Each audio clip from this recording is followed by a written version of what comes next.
Well, welcome. This is another of our stage sessions. This is number 16, and I'm Kevin, and Jake and Hannah are with us, and we are talking about certainty today. I just hit go live. Let's see, Mary. I see Mary already in YouTube live, and she's riding the bus. Well, Mary, if you'll let us know if you can see and hear us, and we'll know we're good to go. You guys say hi. We Hello. did. Hi. Glad you're here, Mary. Yes. And you guys are not out on the lanai today. It's way It's too cold. cold. It's like in the 60s Yeah. here. Yeah, it's freezing, freezing. All right. Well, I see people coming on. So yeah, let us know. Oh yeah, there's Ralph says he can see and hear us. Hey, Ralph. Hey, Ralph. All good to go. Okay, we're good. All right, sweet. Well, here we go. Well, thanks again for being with us. Again, I'm Kevin, and Jake and Hannah are with us. I'm coming to you from Colorado, and they are coming to you from Hawaii, both of us up in the mountains. And today's topic on certainty is of I think that's one of the aspects that is key to sage, to the construct, is not claiming these certainties, facts, truths, blacks, whites, right, wrong. This is the world that I grew up in. So, Jake, you want to lead off with our structure on certainty? Yeah, I think the most significant distinction is something you said before people joined us, because we've been looking for a term. I have often referred to certainty as false certainty or the illusion of certainty. And when we just came on a few minutes ago, Kevin said pseudo certainty. And the reason this, I think, is so significant is because when people think we're talking about certainty, they think we're talking about something that is actually real, indisputable, factual. And there are some things that are factual. 2 + 2 does equal 4. But the vast majority of things that we go around talking about as if they are certain are actually not certain. They are the illusion of certainty or pseudo certainty. And yet we hold on tightly. We insist that we're right.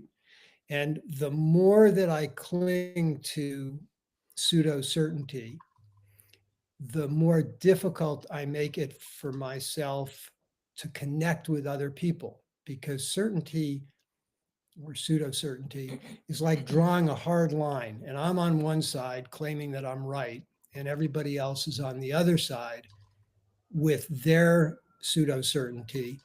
And this is why we talk about interpretation instead of certainty. When we have experiences, the way that we describe those often sounds as if we're certain.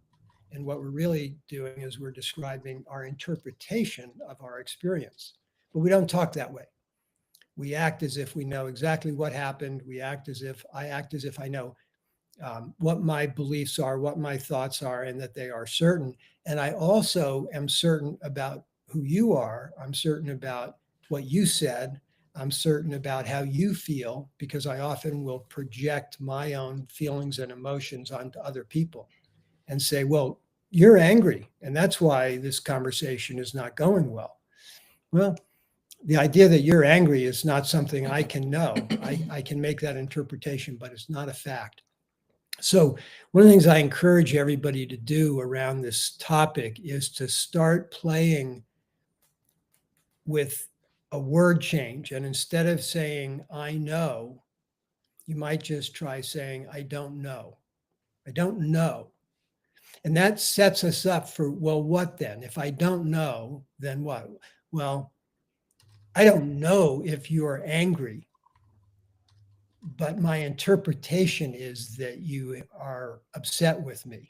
Very, very different conversation. I'm opening doors instead of closing doors.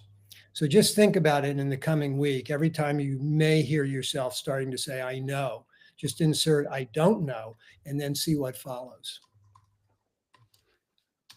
I think a couple of weeks ago I typed that in the just little pithy phrase, the more I learn, the less I know. And it's attributed to Einstein and one of the another one of our big historical influential names. And you can actually find it attributed to a lot of people. And my as I looked at it, thought, well, it seems like most of these giants of intellect that we look to ultimately come to that statement.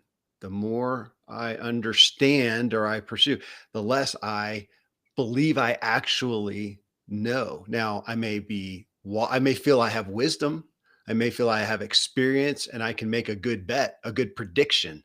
But to actually say that we know, yeah, I'm with you. And as I think about our communication. This is what gets to me. Our communication. The reason we generally communicate is to express or discuss a perspective. That's why we communicate. We don't often come together at work over the water cooler and say, "Hey, I went to a meeting.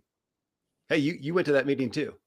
We don't. I mean, there's nothing there. We don't talk about that. We talk about our perspective on the meeting. Man, wasn't that a great meeting? Wasn't that a waste of time?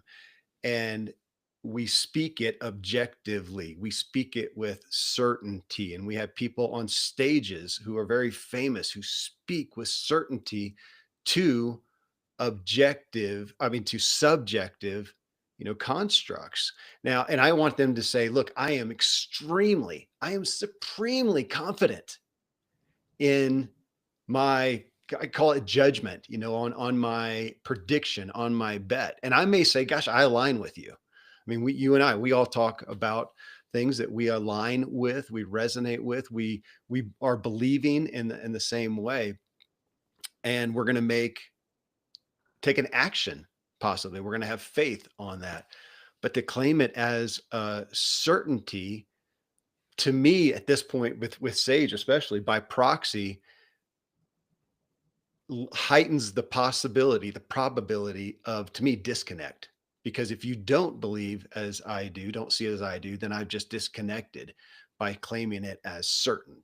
And I'm going to say like that term, pseudo certain.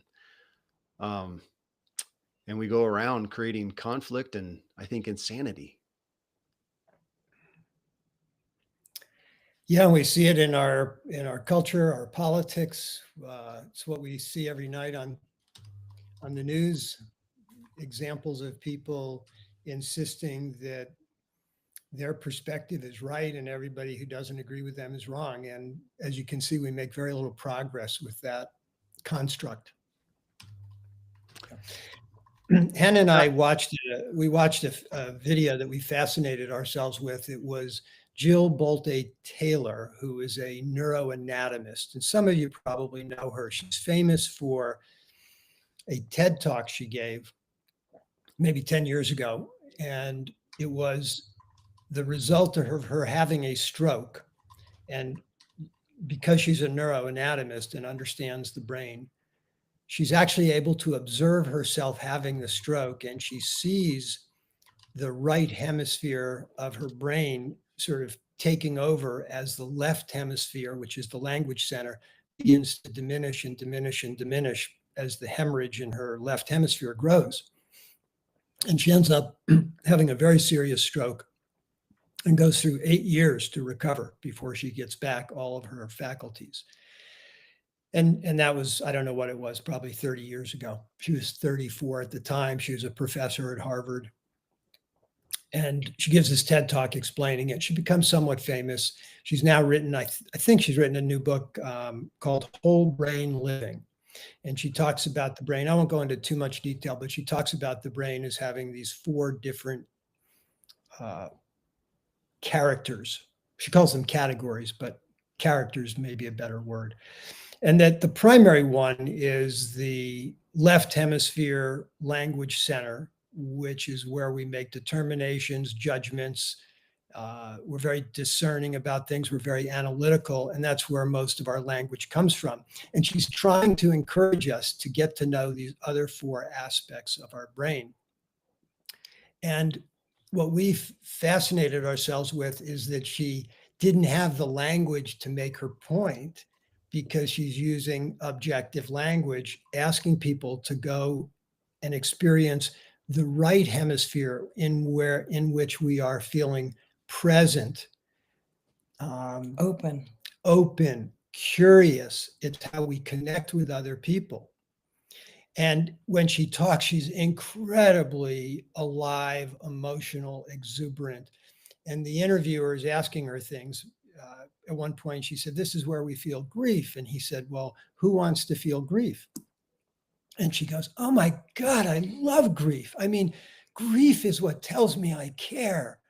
And we're in a culture where we're trying to push away grief and push away sadness and push away Anger. disappointment and push away anger. And we're making ourselves smaller and smaller and smaller. And we both moved ourselves deeply listening to this woman talk about how we are limiting ourselves to a very small picture of what's possible in terms of being human. And I related it to this idea of certainty, that left language center is striving to create certainty and draw these very firm boundaries all the time and override a lot of our emotions. And we just thought she was this beautiful example of someone who really embodies her full humanness. And she didn't quite have the right language. So I'm actually going to reach out to her and share S.A.G.E with her and see if she's interested in this. But very, very unusual example of somebody embodying all of herself. Well, let's go down that road. Okay. I have a question and I see everybody, people on here, Ralph and Mary and Nancy, Sue and Arn or Arnie, Arnie. Arnie. Okay. Michelle and Sean, Christy and those, as we're talking about certainty. So I shared with Jake and Hannah, I've got a couple guys, and Celeste, thanks Celeste, a couple guys that I meet with every week. We have for, I don't know, 15 or more years. And another guy too. So three guys, and we've been talking about certainty. They know this work that we're talking about, and really, and Fiona, thanks, uh, really taking it to task, certainty. And these guys like certainty. I have liked certainty. We all come from a religious background where certainty was, it was a pillar of the religion, was the certainty, the absolutism, absolute truth.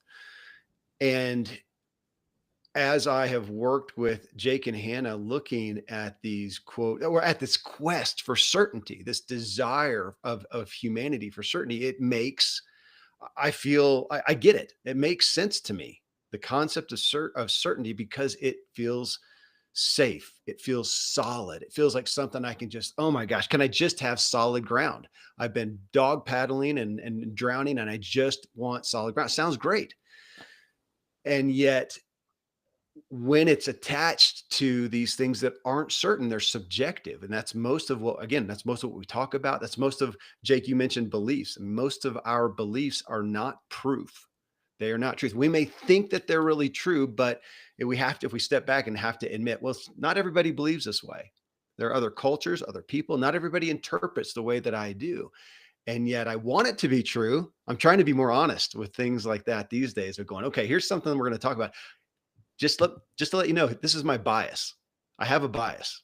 I pretty much have a bias with everything. I don't know how not to. And I really want this to be true, but I can't claim that it is certain. I'll give you my case, make my case. And I may, you talked about our desire to be right. I really want to feel that my in my past, in my quest for certainty, I meant well. I feel like I meant well. I wanted to influence my kids and other people towards something that I found value in. And it's really handy. It feels pretty handy to claim it as a certainty, because then I don't have to make a case for it. It's gravity. It just is. It's just that's what we did with our religion. So this quest for security, but now I find, like the lady you just talked about, that I limit myself with certainty. And I really put myself on the defense. If I claim it as certain, now I've got to defend it. When I'm not certain, I just say, look, this is what I've experienced. This is what I'm predicting and what I'm betting on. And you say, well, that's stupid. Okay. I don't have to defend it. It's not a certainty. I admitted that it's something that I am betting on. I'm predicting. I have faith in. I don't have to defend it. And that posture, I'll say that spirit, that energy, I've been talking about this with you guys. I continue to perceive that the people around me, my close friends, my family, my kids, their trust towards me, and I would say they're trying to find a better way of saying their not attraction, um, connection with me just increases, and I'm just watching it. I'm watching everybody open up more and consider more of what I'm talking about as I practice this non certainty. And so I'm finding, in that sense, I feel like I'm finding greater security in this uh, interpretation, claiming my interpretation, not in certainty. And Jake and Hannah know this. I sent them a message yesterday. I'm just watching it unfold, and I'm having an experience. I told them feel like I'm high, which I don't even know that feeling. I don't do a lot of that stuff, but I felt it's a different place. And again, we're here because we want others to experience it. But for those of you who are listening and hearing my case making here, uh, I experience a lot of people uh, discounting certainty, truth, fact can be very disorienting, can be controversial, can be volatile, it can be very threatening. Let's use that word, threatening. Uh, how do you guys perceive it? Where might it feel threatening to you? Is what I really interest myself with. So that was Kevin when he gets on a roll, and there are a lot of it's in there. Did I hit it a lot? Shoot. You did it a lot. So just want to go back for sort of repeating some things we've talked about. Kevin said, when I speak in this way, I have to defend it. And that would be, I have to defend myself. I feel Defend like I have to myself. defend myself. Well, wait, don't go too fast then. Go ahead and Okay, explain that out. Because what I did is I separated what did you say? I distanced myself right, from myself, from owning right. it. And Owning anybody myself. owning myself, anybody listening, just Owning say my, those words to yourself. You say, I have to defend it. And then say, I have to defend myself, and see if you detect a difference. For me, I feel a visceral shift when I say, I feel like I have to defend myself. Um, Another one was watching it unfold and watching myself unfold. I'm watching myself unfold as I use this language. Uh, Kevin said, it's a different place. I would consider saying, I'm in a different place. yeah. I'm in a different place as I let go of my attachment to certainty. I find myself in a different place. I don't know if you can feel this, but I step into myself when I say, I'm in a different place, as opposed to it's a different place. It's a different place has this disconnected, distant quality to me compared to when I say, I'm in a different place. And the last one was, it can be threatening. And that would be, I threaten myself, or I may threaten myself. It can be threatening. This thing out there may threaten me. Well, not really. I may threaten myself when I shift the way that I am thinking about this. Or I may threaten myself when I say something that I think is certain and another person challenges me. I may threaten myself. There's no it. Okay, so in that, as the words we've been using, I would say in saying it, uh, instead of owning it for myself, I disempowered myself. Yeah. And if that feels harsh, disempowering, I missed out on opportunities to empower myself, to increase my personal agency. And I often find myself, or I've said, it's when I speed, that when I speed up is when I start eating things. But if I get to the root of speeding up, it's emotion. I'm feeling emotion and I ramp up and disempower myself, or again, or miss out on empowering myself by slowing down and watching my, again, this is where we talk about the language is, your word, Jake, is generative.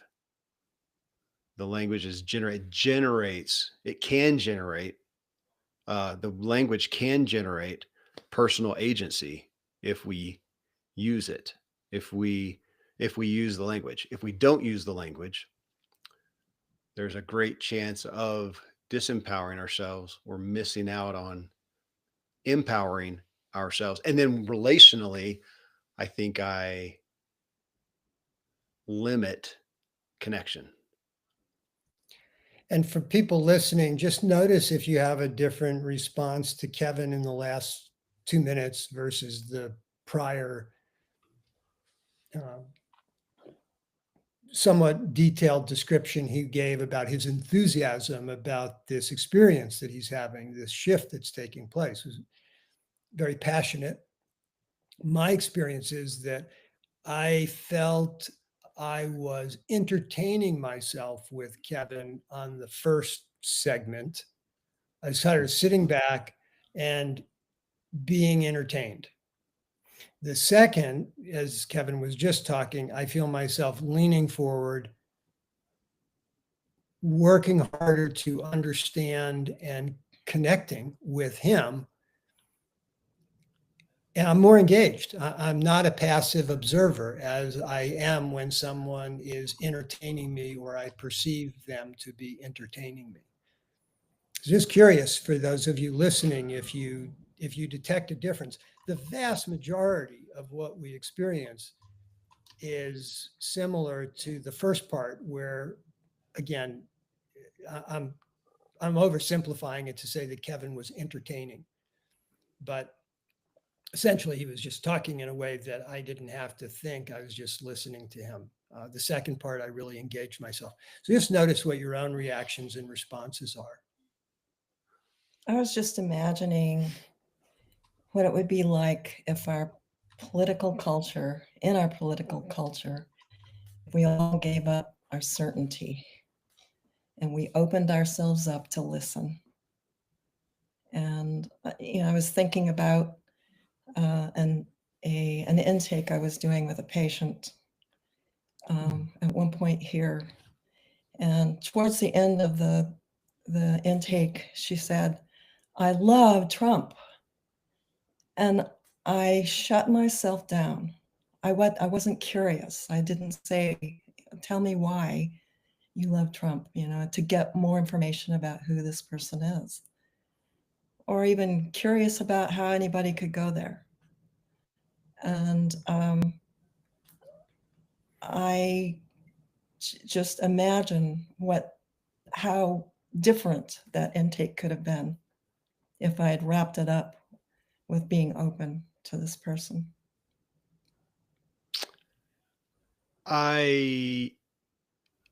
Yes, I find myself thinking, we've talked about people who are tellers. I think that was your word, Jake, or Hannah, the teller. They're always telling. I really appreciate what we've just done here. So I had my little monologue, first and second. Ralph, he said I grounded myself the second time. Mm-hmm. So first and second, Kevin, you said entertaining. I was telling. I was looking outward, speaking outwards. Second time in S.A.G.E, I was looking inwards. And when I did that, you even said you leaned in. I would say I was connecting, or I was inviting you into my own journey. You leaned in, we connected more. What I said, I'm going to play this out. I would want to say, your trust and connection with me increased. And here we are, all wanting to influence other people for the better. We want to serve, we want to give. If we look at the example right there of going, when we are passionately with good hearts telling, they, like Hannah, like you said, you're kind of stuck in, you have to accept or reject whatever's being said, as opposed to when they are owning what they're saying. When I am owning what I am saying, I invite you in. I almost want to say, is are we talking about vulnerability? Humility, I guess, is either, both. What do you think? Absolutely. For me, humility. This is why I suggested the practice of, instead of saying I know, just say I don't know, and then see what comes. Changes the quality of my interaction with people. As soon as I go, I know, I've inhibited my own humility. And as soon as I say I don't know, I'm really bringing some humility and openness into the interaction.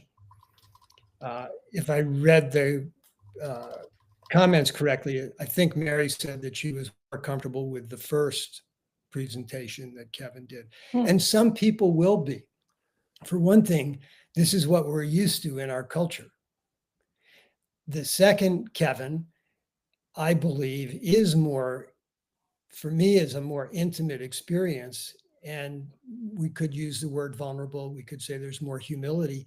Some people will discomfort themselves with that. That's okay. There's no right or wrong here, obviously, but just noticing our own responses will tell us a lot about our proclivities in terms of how we speak to other people. Earlier today, when we were exchanging messages with Kevin, he brought up Jordan Peterson, who speaks with tremendous certitude. And I said to Kevin, I think that's what his audience wants, that they want somebody to tell them the way the world is. These are the 12 rules. If you do these things, your life will be good. And he has cultivated an audience, I believe, of people who are looking for that. I would, on the security aspect, I would, gosh, I don't want to just totally pick on him, but there are people who are looking for a leader. They're looking for authority in their life that feels secure, to have someone tell you what to do.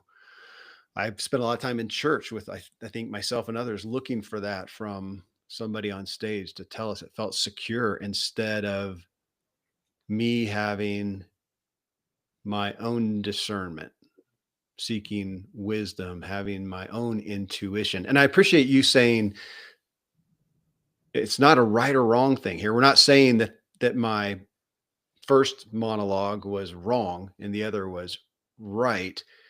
And even you saying it's entertaining. I mean, to marry to what you said, that you comforted yourself. Uh, Again, I think I had good energy. I think I had good Yeah. intent. What I was saying resonated. And if I resonated with you and hit the same chord, and we vibrated together, again, it's not bad. That concept, or what I did, was not bad. But did I limit anything? Did I limit myself? Did I limit myself as a speaker? Did I limit those who were listening with with lesser connection, less curiosity? And then Sue has a comment that I heard what Kevin said more in the second part, and seemed to have missed a lot of what he talked about in the first part. And I believe that that is also fairly common, that when people are speaking at a rapid pace, conveying a lot of information, sometimes we don't even hear half of what they're saying. I know that happens for you a lot. That's we often say too many words. We'll be listening to a podcast or something, or a politician in particular. We'll go like, too Or many just words. Shut down. Yeah, just Yeah. make this simpler. It's when you look at again, some of the great intellects, leaders, spiritual folks, I feel they say more with less. I mean, we've talked about that with books. I've reviewed stacks and stacks of books in the last week as I vet people for my podcast. And every book but one is pretty much the same. And these are in the self-help category primarily. So psychologists, doctors, whatnot, pretty much the same 60,000 words or so. And I hadn't thought about it, but when I look over on my personal desk with the stuff I'm reading for my own enrichment that I'm pursuing, they're mostly spiritual books. They're Ram Dass and Alan Watts and J. Krishnamurti and folks of that nature. The books are maybe a fourth the length, a fourth the size. I hadn't thought about that, but when we speak so many words, yeah, I agree. It's so we engage less. I had a friend say it's like word salad. It's just so much. And again, here I am, and I can do I can do that when I am on autopilot. You're a very flexible guy. You have a wide range. Just tell me which Kevin you want. Uh, well, it would be conscious or unconscious. You want conscious Kevin or unconscious Kevin? Unconscious Kevin's a good guy, I think. Means well, but I don't know that you'll connect as much. Uh, okay, so I think you hit the comments that were over here. Um, Tell me, so we got into talking about the language, but do you guys have any? I think I interest myself. Well, no, I was gonna say any concerns with this because we're somewhat trying to discount is I don't know if that's the best word for it, but to minimize the value of certainty and increase the value of interpretation, of ownership. Curiosity. Say it again. Curiosity. Curiosity. Yeah. And even as I say that, I think that kind of sounds good to me. That concept sounds good to me. I connect with what I just said. And yet, when the rubber hits the road and we all leave and stand up and go about our lives and encounter people that we care about, that we're connected to, that we got skin in the game with, to leave, we'll go right back into speaking certainty and accepting certainty and to really walk out this non-certain, pseudo-certain life and language. I find people feel it can. I find people can threaten themselves a lot with that path. In my first book, I was making a distinction about these dialects, and I broke this idea down into the I dialect, which is where I'm coming from most of the time, talking about my personal experience of being alive. And then there's the we dialect, which is where we have shared agreements with other people. And I've mentioned this before. The best example I can think of is people are innocent until proven guilty. Well, that's not actually a fact. It's not certain. There are many cultures that do not have that agreement, but we've agreed to that in our culture. And that's where I think certainty has value for me, that I can rely on the fact that we have certain agreements that we're going to live according to. Hannah and I have an agreement to be monogamous. That's a certainty in our relationship. I believe we need some of those things culturally and in some of our relationships. So it's not that being certain is a bad thing. this is predominantly, I think, a matter of discerning when does certainty serve me and us and our culture well, and when do I limit or inhibit or confuse myself by acting as if I'm certain or believing other people who tell me they're certain, and I believe that what they're saying is therefore the truth. Now I've taken myself into a whole different world. And when I take myself in that direction, I tend to disempower myself. I give away a lot of myself. I stop really sort of thinking and being curious, and I just accept that what they told me is the truth. That's the way things are. Well, it may be that way for them, whatever they're experiencing, but that doesn't necessarily mean that that's true for me. I You mentioned, monogamy. Great. I would come with so many examples to say, is monogamy, is that right? Is that a fact?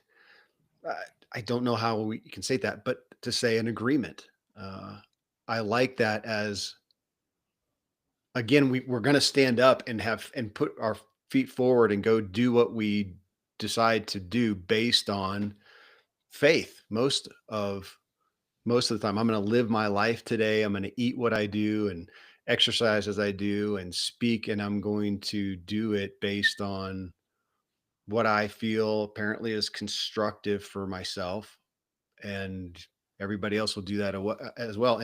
But agreements, I mean, we can get dicey issues if we want to and talk about abortion. Pick your topic, volatile topic or whatnot. And that one, I don't know that we have landed on proof of absolute fact of right or wrong with abortion. But I guess they got to make an agreement, so they do, and we vote one way or the other based upon who we agree with, and it's an agreement. I like that. Just like me saying I'm going to do X, Y, Z. It's my best bet. I predict it'll turn out well, but I can't prove it. Don't need to prove it to you. And man, that posture, I think, increases again connection. And my point of connection, mine, is trust. I don't know if there's a better, I don't want to say measuring stick, but what the hell are we connecting for if not trust? Trust and love, going back to the Jill Bolte Taylor presentation, this woman who's so passionate, she was saying there's only one reason we're here, and it's to love each other. And she wasn't speaking these words as if it was an idea. She really embodied everything she said in a way that was very unusual. And as you can tell, it really got our attention. Yeah. Yeah. I wonder how she would, well, I was gonna say how she would rate on the assessment, but Yeah. yeah. I actually have some of her material I could run through there, so that will be fun. Mary, I see you made a comment. You're Yeah. saying, so this may be why some people in your family don't hear the way that you expect to be heard. And it's not necessarily the number of words, but how I, Mary, come into them.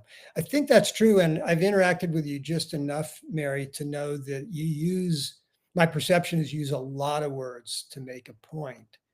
And so it can be the quantity, and it also can be the choice of words. But when I hear a lot of words, I have to work harder to follow and connect with the speaker.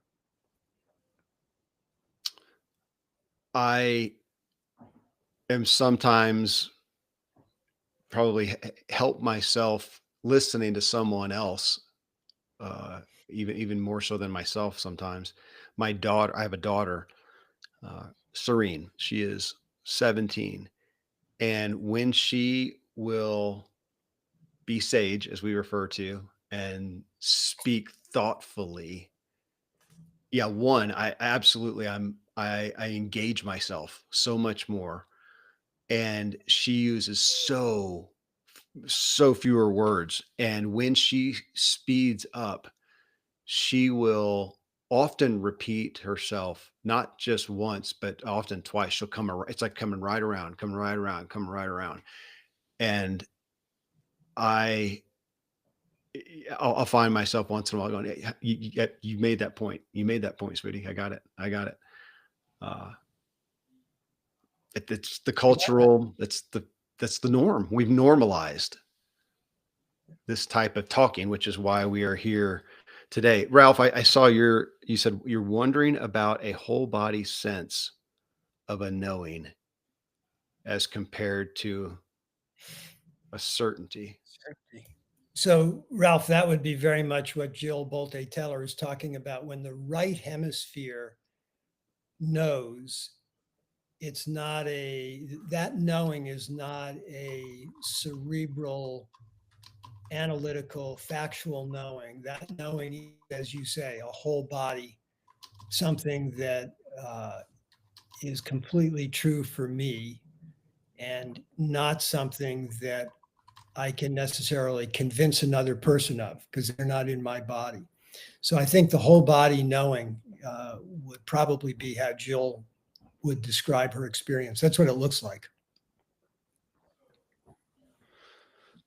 There's a to say I know for me.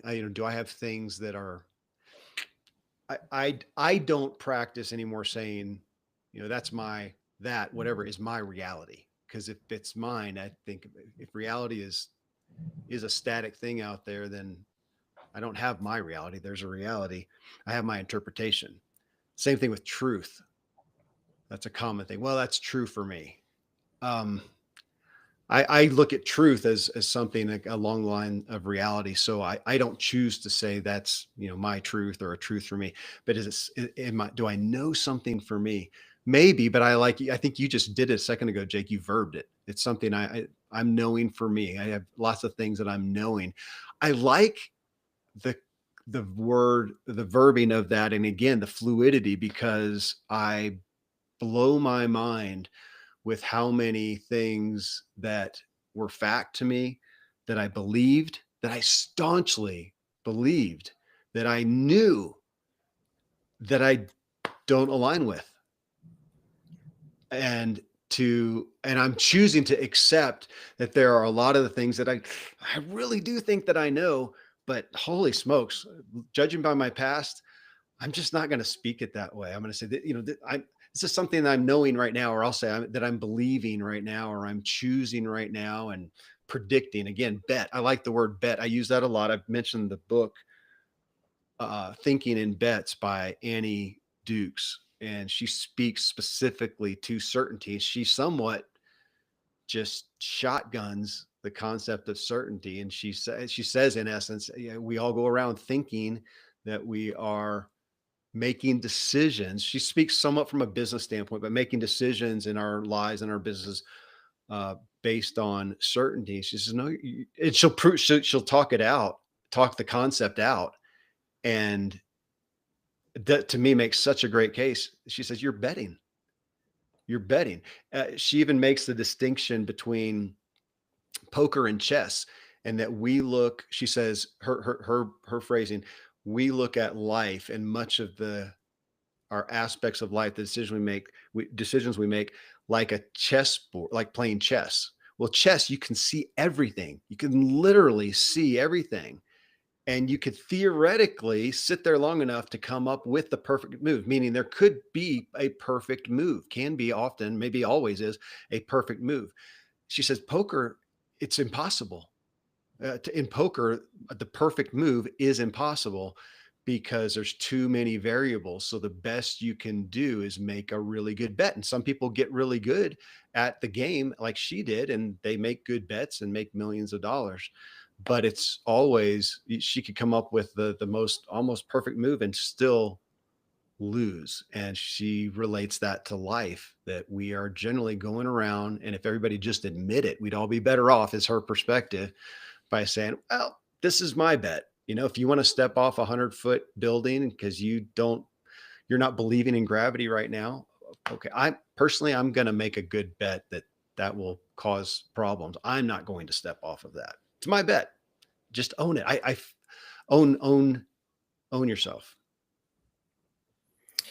I like the example because, as you said, in chess we see everything, and in poker we don't know what the other person has in their hand, and in life we only know what we see.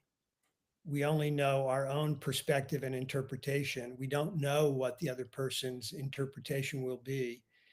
So I think it's a very apt example for the the way we deceive ourselves, thinking we know what's going on, thinking we know who the other person is, and I don't.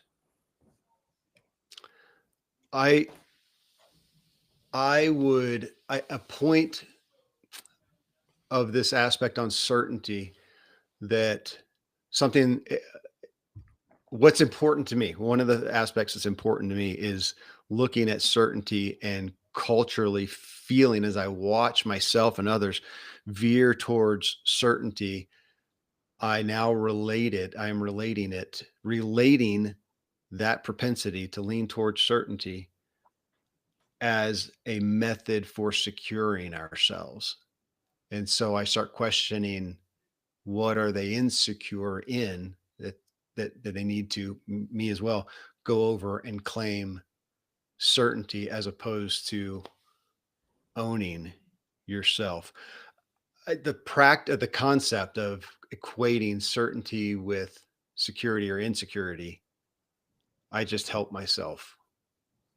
I help myself stay in the consciousness that I want to be in, the awareness, by aligning those two things. Uh, Fiona says, "What are examples of being certain or not certain?" Well, interpersonally, Fiona, examples are when I'm certain about how you feel, or I'm certain about what you did. You said you were going to come to my house at 4 o'clock and you didn't show up until 5. And I'm certain that you said 4.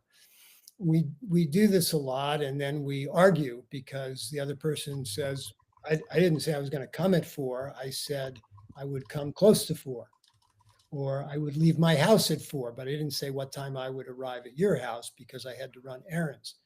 So it's a very simple example, but this is the kind of thing that I see people ending up arguing about all the time. And what I find about not trying to be certain is I'm much more relaxed. I relax myself when I'm not making an effort to be as certain. And not making an effort to make the other person wrong. Yeah, they seem to go together, don't they? Yeah. Hannah, that what you just said, it, again, I think so many of us we have our hearts, we're good-hearted. We mean well, we intend well, and we have things in life. My gosh, everybody who's been a parent, and you see things that your children are doing, and you feel like you can predict where this is going to lead, where this action, this behavior is going to lead, and not to a good place. And you want to influence them for what you feel is a better outcome. And you're often that proves out. Uh, and so I'm gonna call it our predictions. I think our predictions that we feel pretty confident in are where we often want to express certainty to nail the point down and influence whoever we're talking to. And I think I think those predictions that we really, again, they may affect, we feel threat in if somebody doesn't, if the kid does something and gets themselves into trouble or harms themselves. I mean, that's again where the rubber hits the road, I think. And man, we want to express it in absolutes and certainty as opposed to just, it almost feels dangerous. The concept can feel dangerous if we don't claim certainty and we just own ourselves as a prediction. But for my own experience happening now, I am seeing my influence and trust, perceive it increasing exponentially with everybody in my life as I don't use certainty and I own myself. It's I don't what do we call that? It's tempting to say it's counterintuitive. So are a lot of the healthier things in life, I guess. Paradoxical. And I think that Paradoxical. in Yeah. addition to the example you just gave about people making predictions they believe in and coming across with certainty, I also noticed that I'll do the same thing when I actually lack a prediction and lack clarity, and I will cling to certainty to compensate for the fact that I don't know what's going on. I don't know what's going to happen. So now I'm using certainty in a compensatory way to make up for my own uncertainty, my own vulnerability, um, my own unease. And Uh, I tire myself when I do that. I use a lot of energy to compensate for not feeling secure. you use the word cling today or yesterday. So my podcast, the Kevin Miller podcast, the most recent podcast episode that came out is on the new book from the teachings of Ram Dass called There Is No Other. He speaks to attachment specifically, the things that we're attached to as things that we cling to, that we cling. Cling feels to me like more visceral than attachment. Uh, but I agree. And I find myself questioning what am I clinging to? What is the attachment? I feel a threat. I feel insecure. I've acted or behaved or said something, and to me that behavior or that feeling, that emotion, speaks to an insecurity that I get to then pursue and try to uncover, or at least just acknowledge. Sometimes I have this that happen and I don't know exactly. I can just 1 + 1 = 2. Kevin's doing, saying, feeling X, which to me belies an insecurity. At least acknowledging that I can course correct, or I can do over. Yeah, you can redo. Yeah. I think, yeah, I get that. I also have another kind of clinging that I do. So I cling to this lady. I'm very attached to Well, her. who wouldn't? Come on. I know. And I'm reminded of what Jill Taylor was saying last night about this uh, just feeling so much passion uh, that we want to. I want to live fully. I want to have as much time as I can with Hannah. I want to love as well as I can. And so, whether we call that attachment or clinging, I don't know. But I want to suggest that some attachments can be really generative and healthy. I also just noticed that we're wearing the same We are. color. Did you copy me? It, it's aqua blue day. Well, I think I've mentioned it before in my recent podcast with uh, Bob, Bob Rosen, and his book Detached, psychologist Bob Rosen, his book Detached, talking about attachments to things. It was one of the most of the resources on attachment, not relationship attachment theory stuff, but just attachments to our identities and whatnot. Most of the books I have read that relate to attachment are from a spiritual nature. His came from a more from a psychological primarily. And I asked him, is his point that we shouldn't be attached to anything? And he said no, but he is just going to question. His word was the severity of the attachment. And I just looked at it almost. I looked at the concept almost from an addiction construct of, can I live without X, without the object of my attachment? I'm very attached to, I really like coffee. Can I live without it? Yes. I've done exercises to prove to myself that I can live without coffee, just for that purpose, to question my relationship with it from an addictive standpoint. And you can do that with obviously lots of things, but Are you um, suggesting we should separate for a week? yeah, yeah, no, no. Okay, good. Uh, Fiona, I'm looking in the chat. You asked, what do you say to yourself? And I wasn't sure what you were referring to. Um, if you want to clarify that. Mary said, I'm curious how this concept of certainty relates to ownership of myself. Any comments or examples?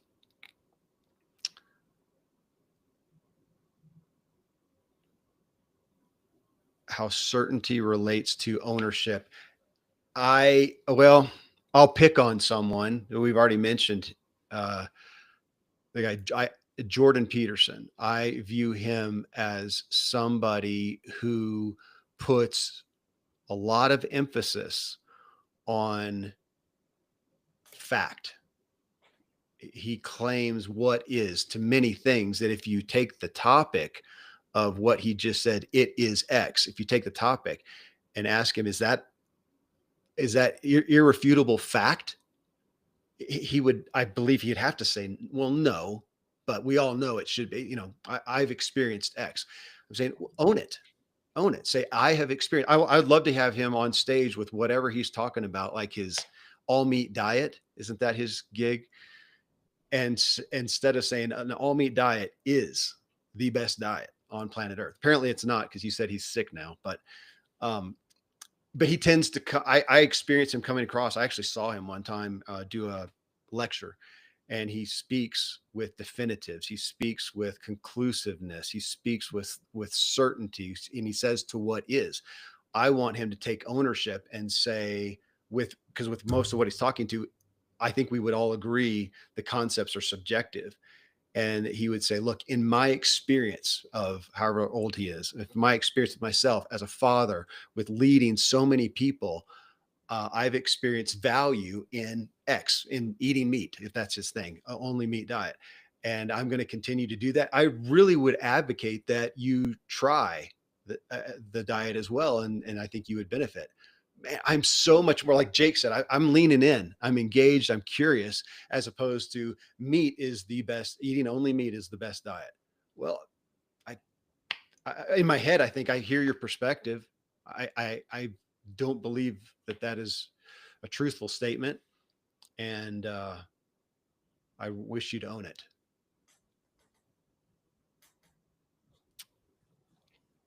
Tell me if that met your question, Mary. Fiona says, when the person who was supposed to arrive at 4 yet came at 5, what do you say? What do you say to yourself about that? So this to me is a nice example that being sage is as much an orientation as it is about the exact words that I use. There's a lot of ways I could approach that with words. But my general point is that I don't come with certainty that you said X and you did Y. So I would probably say, gee, it's 5. What were you? I thought you were coming at 4. Yeah, but as much as the words, it's the genuine, I don't know. I thought you were coming at 4, but what I wouldn't do is I wouldn't say, you told me you would be here at 4 and you're an hour late. That has this quality of certainty and as well as judgment that I pretty much don't do anymore. So I'm creating space for the other person to tell me their interpretation, their experience, whatever it is they thought they said. One of the big changes for us when we learned this model is we completely stopped arguing about who said what when. Before we learned this, we'd get into these silly things about, well, you said you were going to such and such. And then Hannah would say, no, I didn't say that. I said such and such. And the conversations were so unproductive. And we haven't done that for a long, long time. Yes. And a couple things on what you just shared. So often that, okay, if it's a time, 4 or 5, I guess that's pretty specific. But so often, what I've found is we disappoint ourselves with how we perceive somebody behaved or didn't act according to what we expected. And we cite something that they said. And so often what we cite, they actually did. If we could go back with a recorder, we could prove they actually did say that. The issue at hand, though, is what you perceived with what they said. They said X, and in their mind, they perceived what they said had X meaning. They attached a meaning to it. You attached a very different meaning to it. They actually did say that, which I bring myself to, again, questioning the facts. How often do the facts matter? I had a boss one time in my one time I ever had a boss, and he said that to me. It was in regards to a business deal or whatever, and he was maybe exaggerating the point. He said, "Dude, the facts don't matter. Perception is all that matters when we're dealing with the client." Okay, uh, and I find myself coming back to that now. One thing with this, Fiona, with a person who is supposed to arrive at 4 and it came at 5, if that's happening continually, you can try to own it instead of claiming you're always late. They're always late. They lie. They make excuses. We do these things that puts them in a defensive posture. Hopefully we can share that, we frustrated ourselves with what we perceived and they get curious and we can come together like Jake is talking about he and Hannah have done. But there's also the opportunity, and Jake, you've spoken to this plenty. I think it's in your book. There's the opportunity too to say if this keeps going on, it may be something where you set a boundary. It doesn't mean that the meaning you attach is meaningless. You're attaching meaning and you're good with the meaning you're attaching, and you're going to create a boundary, and you may not choose to meet with that person at any time ever again. Right. Yeah. Yeah, that's part of it. It's not that we just, if we're talking about owning ourselves, and owning ourselves includes uh, setting boundaries and saying what does work for us and what doesn't work for us. But we own all of that instead of putting that on the other person. Yeah. Yeah. Well, I think we kind of ripped through an hour. I think we ripped through an hour. Yeah. It went fast for me. Yeah. Well, Uh, that's because you made it entertaining. Thank you. Thank you. Yes, I'm here to entertain. Thanks for the comments, and Great. I really enjoyed my it uh, monologue, and then coming out of the it monologue to owning myself monologue, and yeah, I think I think those are Uh, maybe where we learn the most, huh? yeah, and I want to say something about Kevin in me. Kevin embodies SAGE to a remarkable degree. I think higher than anyone else that we have shared this with. Yes. Some people may piss themselves off with that, but if you did schedule a session with me, here's my point. Kevin in me embodies this remarkably well, even though he doesn't speak perfectly. Right.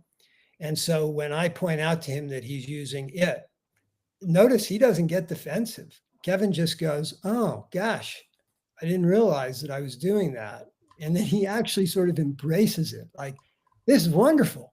This is wonderful. I can look at myself. I can see myself more clearly. That's a SAGE response. And sometimes we hear people say, well, I'm not doing this well. The language is too hard. It's not about the language. Of course, this is about the language, but this is really about an orientation. And if you embrace the orientation, the language comes. The language comes with time. 2 years from today, I don't think we'll hear Kevin saying it. But also the language helps you get there. Yes. Yeah. Um, Yeah. yeah, thank you. And my first thought was that my desire, my hunger is more to evolve than be secure. And then dis I reject that. I am finding more security in my evolving. I'm still a human who wants security, apparently, I believe. I'm finding it not in being right, but in evolving. I like that better than growth. I'm finding myself not in being right, but in evolving. Yes. Yes. Yeah. Yes. Yeah. Yes. Well, Well, let Jared know there was a request for him to I show his. did. I just texted him, and I think he may be on a call. Okay. Uh, yeah, I've been hearing him talking. I think he's on another Zoom call. Well, yeah, I'll let him know that We missed him. yeah. and Oh, that I know he's on a call. That's why he said he's not here because he's usually with us in these podcasts. But yeah, Nancy says thank you. I am certain I will never talk with certainty. Well, uh, was it you, Jake, or my friend Randy said? So is that the point? The only thing we can be certain about is that there's no certainty. Well, yeah. I'll It's good I'll eye. accept I'll accept I'll accept that for sure. All right. Great to Well, connect with everybody. Yeah. Yep. Thank you so much for Thank being you part of all. this. Yeah. All right. Bye. Bye.